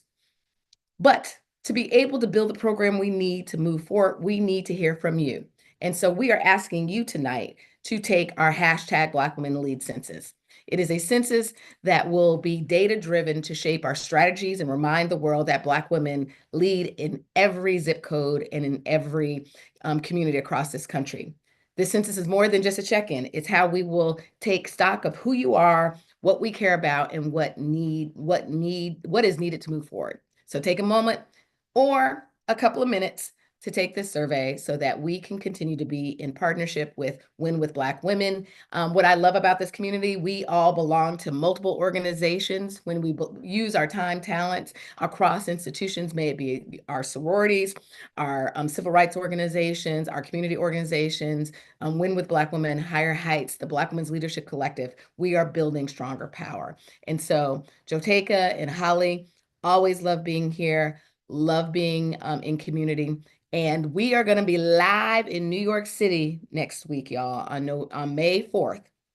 We are brunching in person, featuring a fireside chat with our very favorite, one of our very favorites, U.S. Senator Lisa Blunt Rochester. So if you're in a tri-state area, please join us in person for this event that will help fuel our work, but also celebrate our record-breaking election of 2 U.S. senators. And then join us right back on June 22nd when we feature our second sister senator, Angela Alsobrooks, for an in-person Sunday brunch in DC. So thank you all for continuing to be engaged. You can find us across all platforms at Higher Heights. Well, you all heard it here. You heard it here. May 4th. May 4th, if you're in the tri-state area, you probably do not want to, you don't want to miss those Sunday brunches anyway, but an opportunity to see a live one, to see our Senator Lisa Blunt Rochester, and or if you're in the Washington, D.C., DMV area, our Senator Angela Alsobrooks. Please, Sunday brunch, make sure you are watching Sunday brunch. Make sure that you are taking the Black Women Lead census. And Glenda didn't say this, but make sure you are donating and supporting so that we can help elect Black women into office and continue to reach higher heights. Thank you so much, Sister Glenda Carr. It is always great to have you. Sisters, we are almost going to continue getting on our agenda. I do want to give a quick update. We will share our sister Star Jones will come and talk to us on June 1st. And I know we are so excited, and our sister Chantel Mullen will give us some news from Sister Star Jones tonight, but we will have Sister Star Jones with us on our June 1st meeting. But sisters, we know that this month is a very important month. It is Domestic Violence Awareness Month. And in honor of that important conversation, because we all know that there are many women who suffer domestic violence in silence. And it is so important for us to shed a light on the importance of understanding and speaking on this very important issue. And so in this week's edition of Sis Support This Book, y'all know what that means. We want you to support. We want you to buy these books, to donate these books, to know about these books. We are honored to have author Thérèse Garnier on with us, who is the author of a very powerful book. And I love your title, No Longer Silent. You have such a remarkable background, and you've been joining us here at Win with Black Women for quite a while. I have. And you have such a remarkable background, having served our nation in our U.S. Armed Services. You are a veteran, but you are also a victim of domestic violence, and you speak so boldly about your journey. But most importantly, you have decided to write a book to make sure that you're not only telling the story, but the story is written. Tell us about No Longer Silent, the inspiration about it, and a little bit more about you. Well, first and foremost, thank you so much, Joteka, for having me here. You've been such a blessing to all of us, so it's such an honor to be able to be here and to speak to all the women here. Now, as you mentioned, my book is No Longer Silent, and it's my memoir about overcoming trauma. I wrote it and published it 2 years ago on Veterans Day because that was the 10-year anniversary of me surviving being raped in the military. In the book, I also discuss childhood trauma. I was shot and raped as a child. And so I decided to write this book for 2 years because I was doing some inner work on myself and trying to figure out how my childhood trauma and the assault that I had experienced in the military was impacting me now. And so as I was going to counseling and writing this book, I realized that I actually needed to publish it because I knew that I could help other people with it. And so what I ended up doing, I ended up self-publishing on Veterans Day. And 6 months later, I was at the White House giving it to President Biden, and I became an advocate at the White House for sexual assault survivors. And so, it's such an honor to be able to write this book, share my story, but most importantly, the whole focus is to focus on those who are survivors and those who may not have experienced violence, but they know of others who have. So for instance, on this call, I think there's about 2,100 people on this call right now. A third of the women right now on this call have been assaulted and are survivors themselves. And so the point for me writing this book is to specifically speak to them, to let them know that you are heard. You don't have to suffer in silence. And there is a way that you can heal or start your healing journey. And for the rest of the women that are on this call, because I mentioned maybe about 600 of the women on this call are survivors. And for the rest that are on this call, you probably know someone that this has happened to. You may be a parent or a mentor, and you've seen children who are acting out, who are throwing fits or becoming overly affectionate. Well, those are all signs that a child is being assaulted as well. And so my whole goal is to teach everyone, whether you're a man, woman, child, elderly, that these are the signs of sexual assault or domestic violence, and also teach others, how do you approach that? How do you help them? What do you do to help them? And what don't you do that won't help them? And then educate the rest on what sexual assault looks like, how that impacts people. It could be, you could be anxious when you go into meetings, or, you go into groups and you don't like being around certain individuals of the opposite sex. There's different signs that show that you're a survivor of those things. And so I just want to help people be more cognizant of that. And so, that's been my mission for the last 3 years, is to help as many survivors as I can. And so most recently, I actually was honored with the title of Remarkable Woman of the Year for DC, Maryland, and Virginia, because of all the work that I've been doing to help sexual assault survivors. And I want to continue doing that. But I can't do that without the help of all these amazing women that are on this call with us today. And so that's why I was super excited to announce that I'm doing a 10-city tour, where I want to go to 10 different cities, and I want to speak to individuals. I want to be there, pray with them, hug them, hear their stories, encourage them to speak up and share their truths, because that's how healing will begin. But it won't begin until people are able to open up and say, that happened to me, and now they can take the steps towards healing. And so my hope is, with this tour that I'm going to be doing, I'll be able to speak at colleges, I'll be able to speak to churches and other community centers, one-on-one. And, even if I can go speak to children, a lot of times kids don't want to tell their parents what they've gone through, or other adults, but maybe if I'm able to come and speak to them, they'll be more open to share their experience if they've gone through that, and then we can help them start their healing journeys as well. So overall, my goal is to go to 10 different cities and give away 100 books at each city. So overall, 1,000 books. That's what I'm hoping, that I can get partnerships with some of the women that are here. So if any of the women are interested in helping this cause, helping what I like to call our warriors for survivors, I would like to challenge them. We have over 2,000 women on this call. If each woman bought one book, that would help me reach my goal and be able to travel to these different cities to help any survivors that may need it, and help them know they don't have to suffer in silence. And so I wanted to encourage everyone, if they can, if they want to go in the chat, they can say, hey, I would love to pledge. Again, if each person buys one book, I will meet my goal of 1,000. And then I'll be able to start my tour between September and October. And we'll see how it goes, hitting 5 cities per month. So that's kind of a little bit about my mission, and a little bit about why I'm so. Well, it is a noble mission indeed, and an important one. And the sisters are saying, and I hope you'll take some time and go back and scroll. And so many are saying, thank you for your courage. Thank you for speaking out. You're speaking to me. I am a survivor. There are women who are saying, I will pledge. I want to buy 5 books. I want to buy a book. Because what you're doing is you took and our a good friend, and someone who many of us know, Sabrina Fulton. She often talks about how do you take pain and turn it into purpose. Um, and what you are doing is taking pain and turning it into purpose, and really using your story to help maybe someone to understand their healing journey, or to just be honest about their situation or get out of a situation. And that's really important. So many sisters, I see you in the chat, and it's very powerful. And I know we're close on time, but I just want to honor.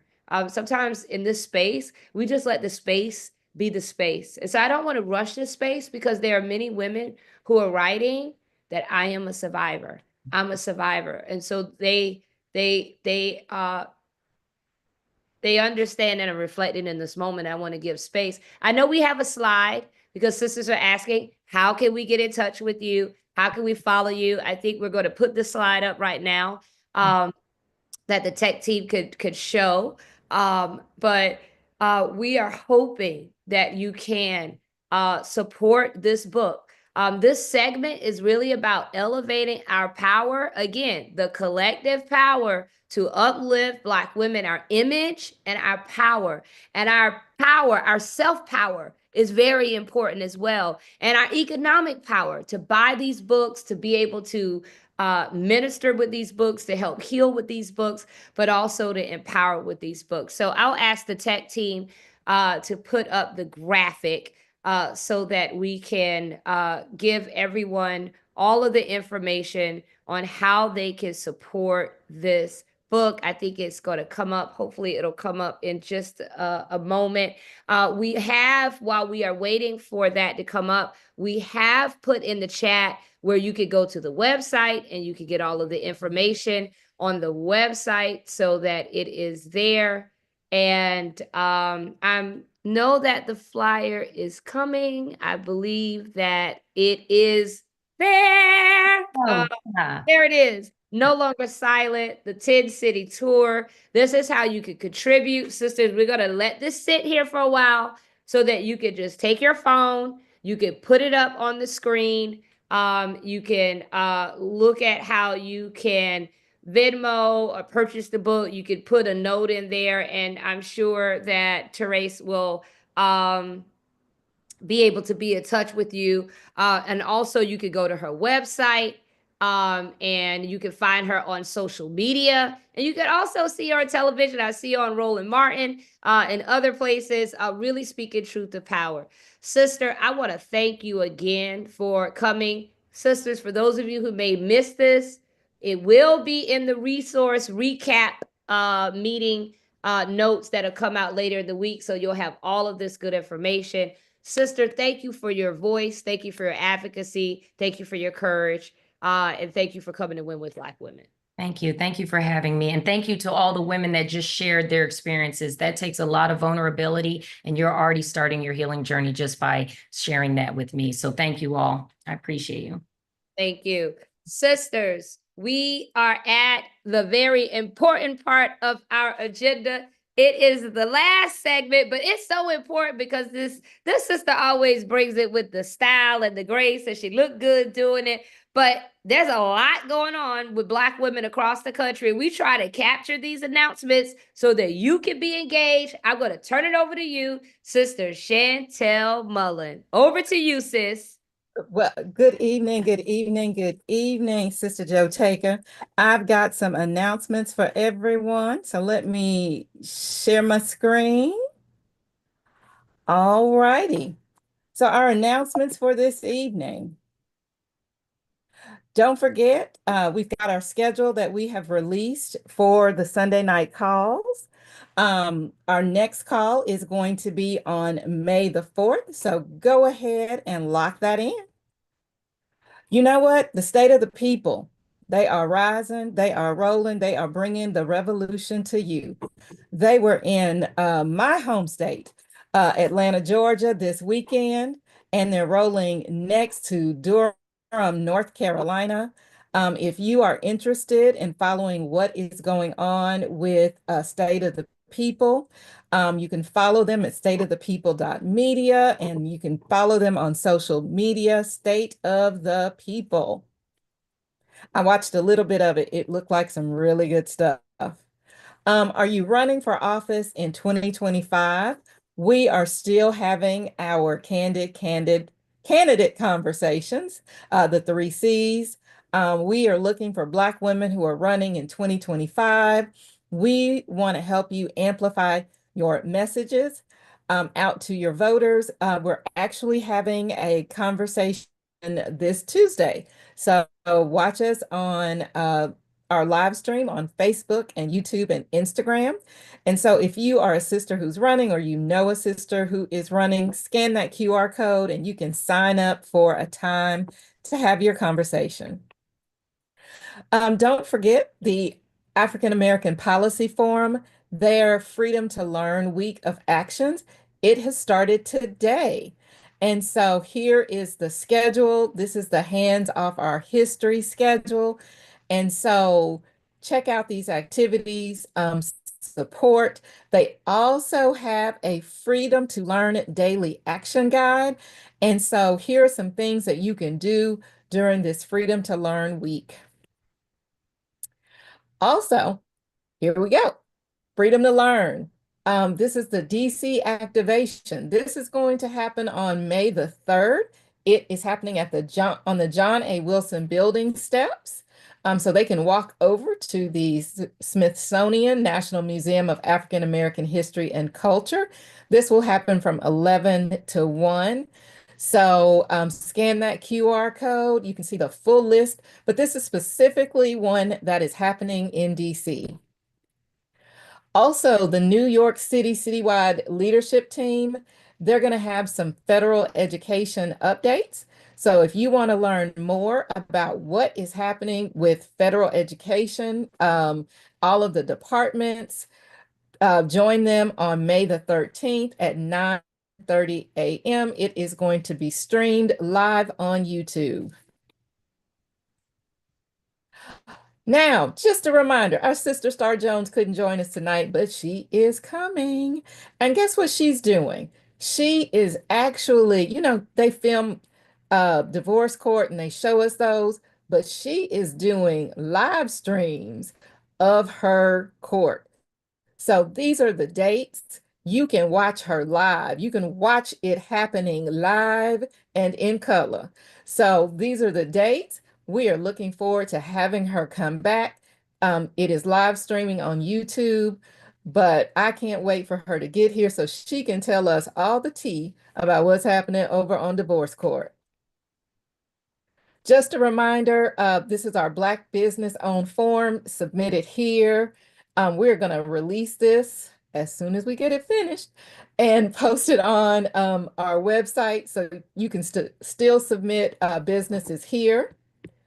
If you are a Black woman who is running for office, now we have our candidate conversations, but we also have this wonderful candidate guide that Sisters Lead, Sisters Vote puts together, where they